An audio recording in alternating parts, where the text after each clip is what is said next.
లో దివ్యాంగుల పెన్షన్లు తొలగించడాన్ని నిరసిస్తూ వైఎస్ఆర్సీపీ జిల్లా అధ్యక్షురాలు ఉషశ్రీ చరణ్ దివ్యాంగులతో కలిసి కలెక్టరేట్కు చేరుకున్నారు. అక్కడ జరిగిన స్పందన కార్యక్రమంలో అర్హులైన దివ్యాంగులకు తక్షణమే పెన్షన్ అమలు చేయాలని కలెక్టర్కు వినతి పత్రాన్ని అందించారు. రీవెరిఫికేషన్ పేరిట కూటమి ప్రభుత్వం దివ్యాంగుల పెన్షన్స్ ను తొలగించారని ఆమె మండిపడ్డారు. వికలాంగుల పెన్షన్లపైనే ఆధారపడి జీవిస్తున్నారని, వారి పెన్షన్లు రద్దు చేయడంతో ఆత్మహత్యలు చేసుకుంటున్నారని తెలియజేశారు. ఇప్పటికైనా దివ్యాంగుల పెన్షన్లు పునరుద్ధరించకపోతే రాష్ట్ర వ్యాప్తంగా కలెక్టరేట్ను ముట్టడిస్తామని ఉషశ్రీ చరణ్ హెచ్చరించారు.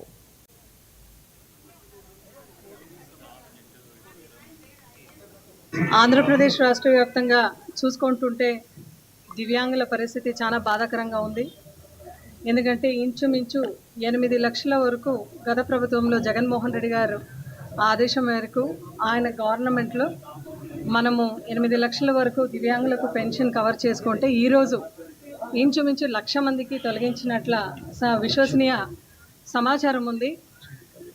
ఆ ఒక్క 1,30,000 మంది కోసము, ఆ దివ్యాంగుల కోసం ఎవరిదైతే తొలగించినారో వాళ్ళ తరఫున ఈరోజు పోరాటం చేస్తున్నాం వైఎస్ఆర్సీపీ పార్టీ తరఫున. చాలా బాధాకరంగా ఉంది. ఎందుకంటే దివ్యాంగులు అందరూ కూడా ఈ ఒక పెన్షన్ పైన మొత్తం వాళ్ళ జీవితం మొత్తం ఆధారంగా ఉంటారు. అంటే వాళ్ళ ఫుడ్ కానీ, మెడిసిన్ కానీ, అదేవిధంగా వేరే ఖర్చులు కానీ ఈ ఒక పెన్షన్ పైన ఆధారంగా ఉంటారు. అటువంటి దివ్యాంగులకు ఈరోజు ఏ ఒక్క నోటీసు కూడా ఇవ్వకుండా ఈరోజు ఈ పెన్షన్స్ అన్నీ కూడా కట్ చేయడం చాలా బాధ.